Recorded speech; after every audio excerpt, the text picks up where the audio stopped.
Hey everyone, welcome back to the channel. Today we're diving into the fascinating world of case interviews with a scenario straight from a top business school. Picture this, a prestigious MBA program reopens after lockdown, and suddenly, there's a spike in accidents. We're seeing fender benders, near misses, and a concerning number of two-wheeler incidents, especially with those speedy food delivery drivers. The dean is stressed, applications are down, and they've called on you, a sharp MBA candidate, to solve the mystery. Your mission, should you choose to accept it, and you definitely should because nailing this interview is crucial, is to uncover the reasons behind this surge in accidents and propose practical solutions to get things back on track. Over the next few minutes, we'll break down this case step by step, using a structured approach that will not only impress the interviewers, but also arm you with the problem-solving skills needed to tackle any challenge. So buckle up, grab your thinking caps, and let's crack this case together. Alright, detective, let's get started. We need to gather some information. The school has shared some data with us, and it gives us a pretty clear picture. Accidents have been on the rise for the past 6 months, ever since the campus reopened. Most of these incidents involve two-wheelers, students zipping around on scooters and bikes.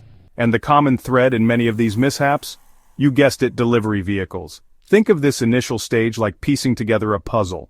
We have some of the pieces, but we need to find the missing links to see the full picture. Why the sudden increase after reopening? Why are two-wheelers so disproportionately affected? And what's with the delivery driver connection? These are the questions we're going to explore one by one. Don't worry, we're not going to jump to conclusions. We'll examine all the evidence thoroughly.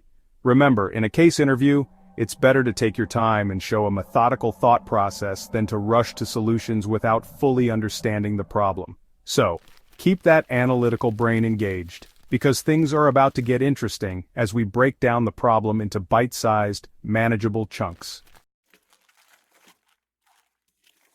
Alright, now that we've got a handle on the situation, let's dive in and dissect this problem like we're slicing open a tasty sandwich. Let's see what's really inside. In true case interview style, we can break this issue down into 4 key factors: vehicles, drivers, environment, and systems. Let's kick things off with vehicles. We know two-wheelers are a big part of the picture. Are there any campus rules about the types or conditions of these vehicles? And what about the delivery vehicles themselves? Are they being maintained properly? Next, let's talk about the drivers. We need to consider both the students and the delivery personnel. Are there any patterns in terms of age, experience, or driving behaviors? The environment is crucial too. Think about the campus layout, road conditions, traffic flow, and even the time of day when most accidents happen. Lastly, let's not forget about systems. Are there clear traffic rules and regulations in place? How is the delivery system on campus structured? As we analyze these factors, a pattern starts to emerge. The reopening of the campus coincided with a significant surge in delivery services. It's pretty straightforward, right? Students are back, everyone's hungry, and ordering in becomes the new normal. But this convenience comes at a cost. More traffic, especially from delivery drivers rushing to meet deadlines, creating a perfect storm for potential accidents. So, we've identified a major culprit, the sudden influx and potential chaos within the delivery ecosystem. But hold on, we're not done yet. In the next chapter, we'll zoom in on specific variables within this ecosystem to pinpoint the root causes of this campus collision crisis. Imagine this, it's 10 a.m. and you're strolling through the campus center. What do you notice? A sea of sleep-deprived students, right? And what's the one thing they all desperately need? Coffee, glorious coffee. But here's the twist. The main campus canteen has been under renovation since reopening, forcing everyone to rely on, you guessed it, deliveries. This seemingly small detail is actually a major clue. The closure of the canteen has created a ripple effect, leading to a massive spike in delivery orders, especially during peak hours. Now picture dozens of delivery drivers all vying for space on already congested campus roads, trying to navigate through a sea of students rushing to class. It's a recipe for disaster. But it's not just about the number of deliveries. Remember those factors we talked about earlier? Let's analyze the variables within this new context. Vehicle condition. Are those delivery scooters and bikes all roadworthy? Driver behavior. Are they following traffic rules? Or are they cutting corners to meet delivery targets? And what about the campus infrastructure itself? Are the roads equipped to handle this increased volume? As we delve deeper, we start noticing cracks in the system. Students complain about near misses with delivery drivers speeding through crosswalks. rumors surface about poorly maintained delivery vehicles with faulty brakes. And those once peaceful campus roads? They're now a chaotic mix of pedestrians, cyclists, and a constant stream of delivery vehicles weaving through traffic. We're onto something here. By connecting the dots between the canteen closure, the surge in deliveries, and these specific on-the-ground realities, we're getting closer to understanding the root causes of this accident epidemic. Alright, let's take a moment to recap. We've noticed that the spike in accidents coincides with the campus reopening and a surge in deliveries, all thanks to the temporary closure of the main canteen, but that's just scratching the surface. To really solve this puzzle, we need to channel our inner Sherlock Holmes and dig deeper. Picture this. You're at a party, and someone accidentally bumps into another person, spilling their drink. Just a minor mishap, right? But what if this seemingly small incident was actually part of a bigger chain reaction? Someone bumped into the first person because they were avoiding a wobbly table, which was too close to the dance floor, which was overcrowded because... You get the picture. Similarly, the rise in accidents isn't just about more delivery drivers on campus. It's about a domino effect triggered by a mix of factors. The poor condition of campus roads, especially in high-foot traffic areas, plays a big role in these accidents. Inadequate traffic management, with unclear signage and poorly placed speed bumps, makes things worse. And then there's the delivery system itself. The lack of designated delivery zones and the pressure on drivers to meet tight deadlines encourage risky behavior. Add to that the sudden spike in demand due to the canteen closure, and you've got a recipe for chaos. But wait, there's more. Our investigation also shows a general lack of road safety awareness among both students and delivery drivers. Many students are seen wearing headphones or texting while crossing roads, completely unaware of oncoming vehicles. So, we've pinpointed several contributing factors, but two stand out: the ongoing construction and the canteen closure, both disrupting the delicate balance of campus life and setting off this chain reaction of unfortunate events. We've pinpointed the problem and dug deep into its root causes.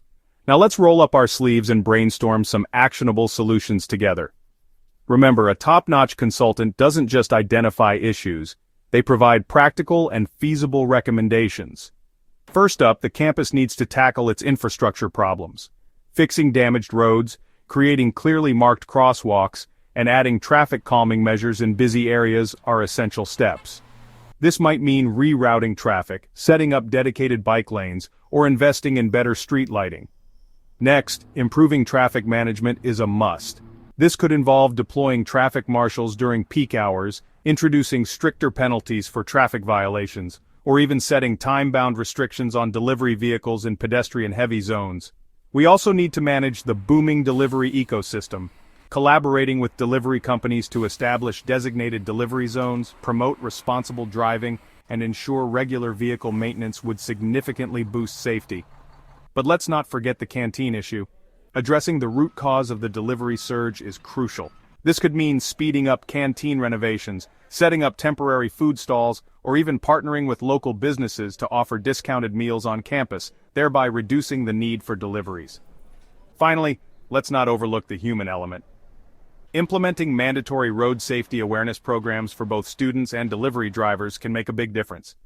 These programs could include workshops on safe driving practices, the importance of wearing helmets, and responsible pedestrian behavior. By implementing these multifaceted solutions, the university can create a safer campus environment and see those accident statistics drop. Well done, detective, you've cracked the case. But more importantly, you've shown the structured thinking and problem-solving skills that MBA programs and future employers love. Let's go over the key takeaways from this case. First, always start simple. Don't overcomplicate things right from the start. Gather the basic information, understand the problem statement, and then dive deeper. Second, break it down. Complex problems can feel overwhelming. Use frameworks and structures to break the issue into smaller, more manageable pieces. Whether it's the vehicles, drivers, environment, systems framework, or another one, find what works for you. Third, let the data guide you. Don't rely on assumptions. Ask for data points, analyze trends, and use evidence to support your hypotheses. And finally, always aim to fix the root cause, not just the symptoms. In this case, Simply addressing traffic violations wouldn't have solved the problem long term. We had to dig deeper, identify the canteen closure and the resulting delivery surge as key drivers, and propose solutions accordingly. For those of you prepping for MBA interviews, remember this. Case interviews aren't about finding the right answer. They're about showing your ability to think critically, analyze information effectively, and communicate your thought process clearly and confidently. So, keep practicing, stay curious, and remember the key to acing those interviews is already within you. You've got this. And there you have it, a thorough exploration of a classic MBA case interview scenario. We've tackled a real-world problem together, broken it down using a structured framework, and come up with practical, actionable solutions. Remember, these case studies are like mental workouts. The more you practice, the sharper your skills will become. If you enjoyed this breakdown and found it helpful, please hit that like button and subscribe to the channel for more MBA interview tips, productivity hacks, and all-around knowledge-boosting content. And hey, if you have any burning case study requests or questions, drop them in the comments below. I love hearing from you all. Until next time, stay curious, stay ambitious, and keep crushing those goals.